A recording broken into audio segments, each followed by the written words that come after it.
अरे यार,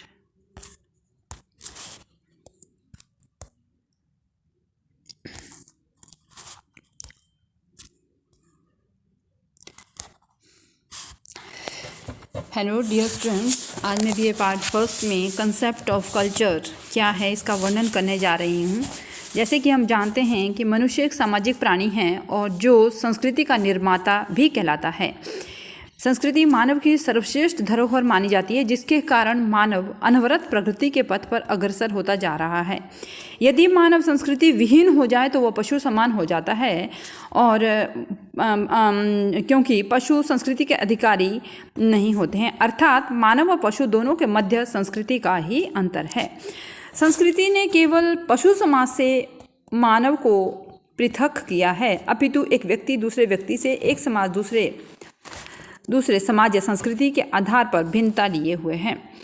मनुष्य अपनी शारीरिक मानसिक क्षमताओं के आधार पर ही संस्कृति का निर्माण कर सकता है, जो कि अनेक विश्वासों एवं व्यवहारों के तरीकों व वस्तुओं का निर्माण कर सकें। अर्थात सबसे पहले हमें इस संदर्भ में यह पता होना चाहिए कि संस्कृति क्या है। जैसे कि हम जानते हैं, संस्कृति संप्रस्कृत धातु से मिलकर बनी है, और संस्कृति शब्द जो है वो संस्कार शब्द से उत्पन्न हुआ है। संस्कार शब्द जिनके द्वारा सामूहिक जीवन के उद्देश्यों की प्राप्ति होती है। संस्कार मनुष्य को उसके व्यक्तित्व को दर्शाता है। यह एक सामाजिक शिष्टता एवं बौद्धिक श्रेष्ठता का प्रतीक भी मानी जाती है। संस्कृति को क्या माना जाता है? सामाजिक शिष्टता का, एक अनुशासित व्यक्ति और एक बौद्धिक श्रेष्ठ व्यक्ति भी माना जाता है, जो कि संस्कारों से पूर्ण होता है। मानव के सामाजिक प्राणी बनने के लिए आवश्यक है कि वह उन संस्कारों का, उन सभी नियमों की पालना करे जो कि मनुष्य के लिए आवश्यक है।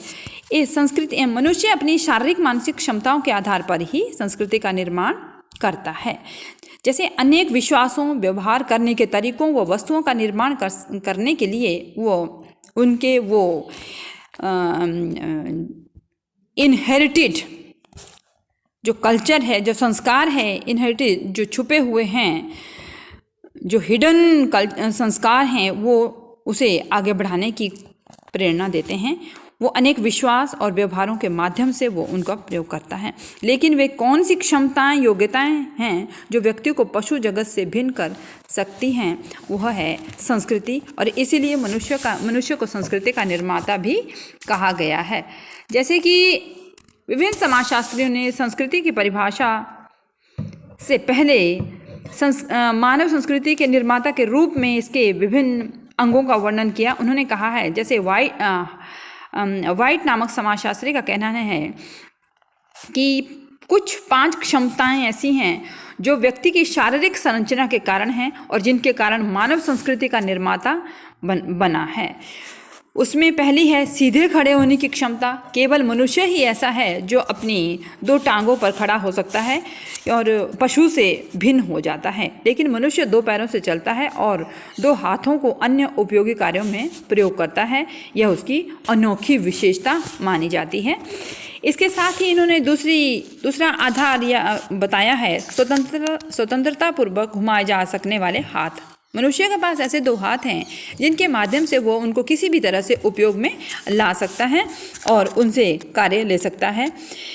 तीसरा इन्होंने कहा है तीक्ष्ण व केंद्रित की जाने वाली दृष्टि। मनुष्य के पास ऐसी दृष्टि है, मानव के पास ऐसी तीक्ष्ण व केंद्रित की जाने वाली दृष्टि है जिसके कारण वह घटनाओं को देख सकता है और निष्कर्ष भी निकाल सकता है और नई खोजें भी कर सकता है और किसी वस्तु पर अपना ध्यान केंद्रित भी कर सकता है। चौथा आधार बताया है मेधावी मस्तिष्क। इसमें कहा गया है, वाइट ने कहा है कि मानव की सर्वाधिक योग्यता मेधावी मस्तिष्क का होना माना जाता है। मानव में विचार करने की शक्ति होती है जिसके कारण वह किसी कार्य की योजना बना सकता है, आविष्कार कर सकता है, कार्य कारण संबंधों को जान सकता है। इस प्रकार मेधावी मस्तिष्क मानव की सर्वाधिक उपलब्धि मानी जाती है। लिंटन तथा डार्विन जैसे विद्वानों का मानना है कि मानव तथा उच्च कोटि के स्तनधारी जानवरों में मानसिक क्षमताओं की दृष्टि से कोई विशेष अंतर नहीं है। लास्ट बताया है इन्होंने प्रतीकों के निर्माण की क्षमताएं। वाइट ने कहा है कि मनुष्य के निर्माण की जो क्षमता है प्रतीक, वो प्रतीक माने जाते हैं। वो प्रतीक, वो सिंबल जिनके आधार पर वो अपने कार्यों को क्षमतापूर्वक करता है। मनुष्य यह क्षमता जैसे भाषा उसके पास एक ऐसी क्षमता है जिससे वह अपने विचारों का आदान प्रदान कर सकता है तथा अपनी आवश्यकताओं एवं उद्देश्यों की पूर्ति कर सकता है। उसके लिए मानव के प्रतीकों को जन्म दिया है, अर्थात अर्थपूर्ण प्रतीकों के माध्यम से अपने विचारों को एक व्यक्ति से दूसरे व्यक्ति तक पहुंचाना और दूसरे व्यक्ति के विचारों को समझना, ये उसके मुख्य प्रतीक माना गया है। वास्तव में ये इसीलिए मानव को संस्कृति का निर्माता भी कहा गया है। विभिन्न समाजशास्त्रियों ने संस्कृति की परिभाषा का वर्णन किया है। जैसे टाइलर ने कहा है कि संस्कृति वह जटिल समग्रता है, समन्वयता है, वह जटिल समग्रता है जिसमें ज्ञान, विश्वास, कानून, क्षमता व आदतें सम्मिलित हों, जिन्हें मनुष्य समाज का सदस्य होने के नाते प्राप्त करता है। अर्थात टाइलर का कहना है कि संस्कृति एक इस प्रकार की जटिलता है जिसमें ज्ञान और विश्वास से भरी होती है, वो आदमी की आदतें बन जाती हैं और आदमी की क्षमताएं बन जाती हैं और उन्हें अपने लक्ष्य की प्राप्ति के लिए एक सदस्य के रूप में उनको प्रयोग करता है और समाज में अपना स्थान धारण करता है। इसी तरह से श्यामचरण दुबे का कहना है, जो कि एक माने हुए समाजशास्त्री, इनका कहना है कि संस्कृति सीखे हुए व्यवहार प्रकारों की उस सम्यकता को जो समूहों को वैशिष्ट्य प्रदान करता है, या अर्थात संस्कृति सीखा हुआ व्यवहार है जो समूहों को एक विशिष्टता प्रदान करता है, एक विशेष प्रकार के समूह का निर्माण करता है। परंतु हर्स्कोविट्ज़ का कहना है कि संस्कृति पर्यावरण का मानव निर्मित भाग है। क्या है संस्कृति?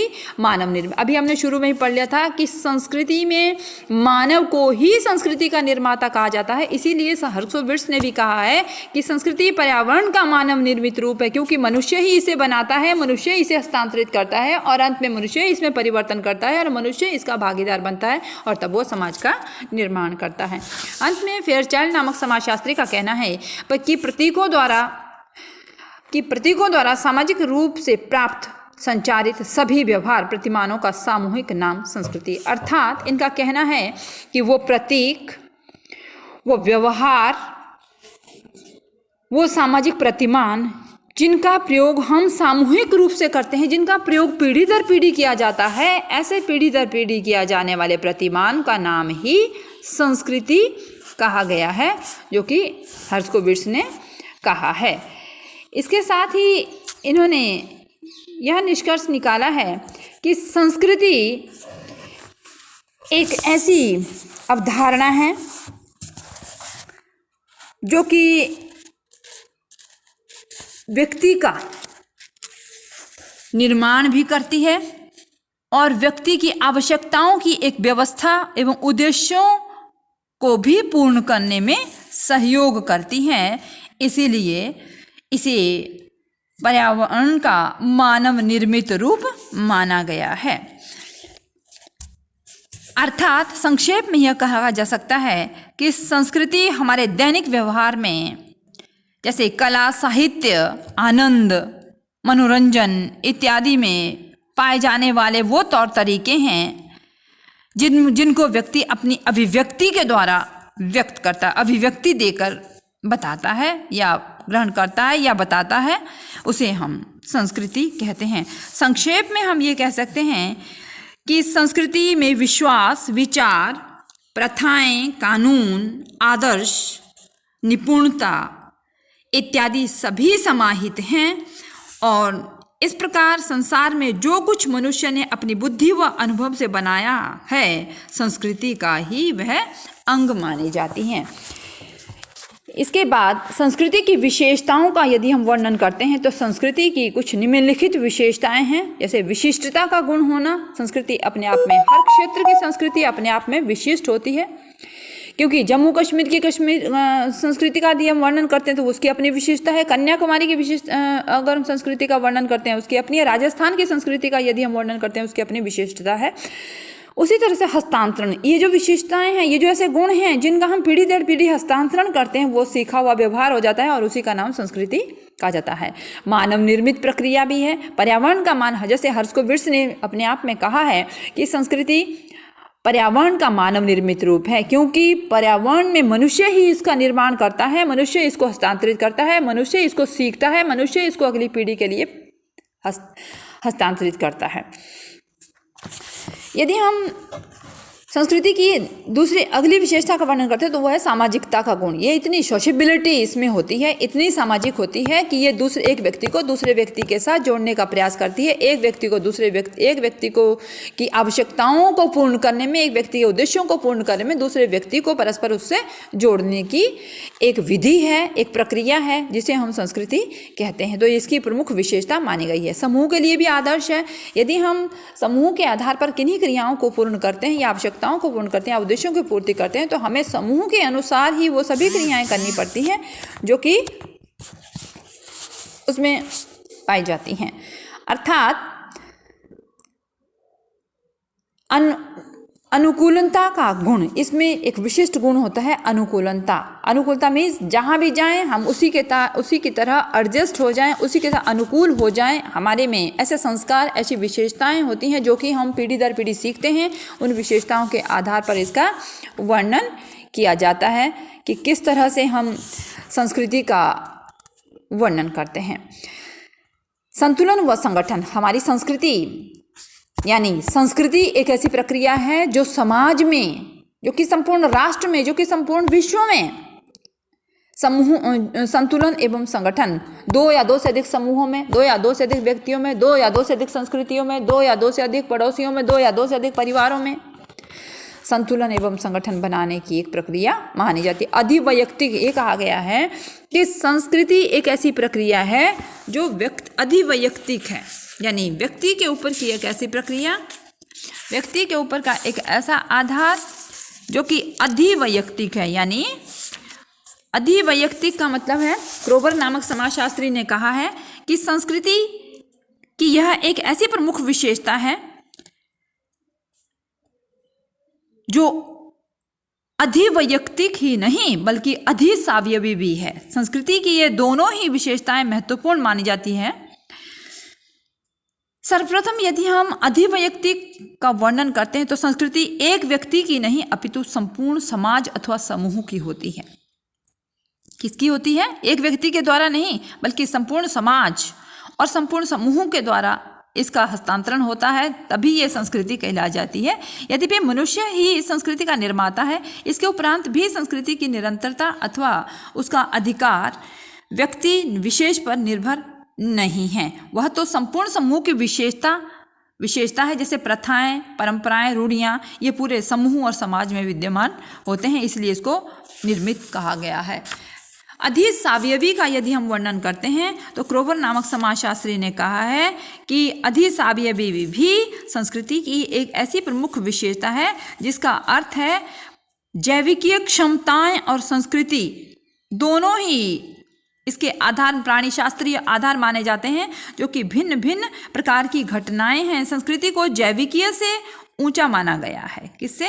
क्योंकि संस्कृति ही मानव जीवन को नियंत्रित निर्देशित करती हैं। इन्होंने कहा है कि मनुष्य से भी ऊपर है संस्कृति, क्योंकि मनुष्य जन्म तो ले लेता है, लेकिन जन्म लेने के बाद यदि वो संस्कारित नहीं होता है तो वो एक पशु समान हो जाता है और वो अपने मानव जीवन को नियंत्रित एवं निर्देशित नहीं कर पाता है। इसलिए इसको कहा है कि मनुष्य की और ऊपर की शक्ति है जिसको अधिसावयवी कहा गया है। अंत में यह कहा गया है कि यह अधिसावयवी एक ऐसी वंशानुक्रमण क्षमता है, ये एक ऐसी क्षमता है जिनके माध्यम से सांस्कृतिक लक्षण एक पीढ़ी से दूसरी पीढ़ी को हस्तांतरित किए जाते हैं और इस कारण ही इसे अधिसावयवी भी कहा जाता है। अंत में यदि हम आवश्यकताओं की पूर्ति के लिए इसका वर्णन करते हैं कि संस्कृति की, क्योंकि एक व्यक्ति या एक समूह जब दूसरे समूह से मिलता है तो वो उन सीखे हुए व्यवहारों का आदान प्रदान करता है जो कि अपनी जिसके परिणाम स्वरूप उसकी आवश्यकताएं परिपूर्ण होती है। तो अंत में हम ये कह सकते हैं कि संस्कृति में आवश्यकताओं की पूर्ति के लिए भी इसको एक महत्वपूर्ण आधार माना गया है। अर्थात संस्कृति विश्व निर्माण के लिए संस्कृति भारतीय निर्माण के लिए, संस्कृति किसी समूह या संगठन की निर्माण के लिए सबसे महत्वपूर्ण आदर्श माना गया, सबसे महत्वपूर्ण नियम माना गया है। धन्यवाद।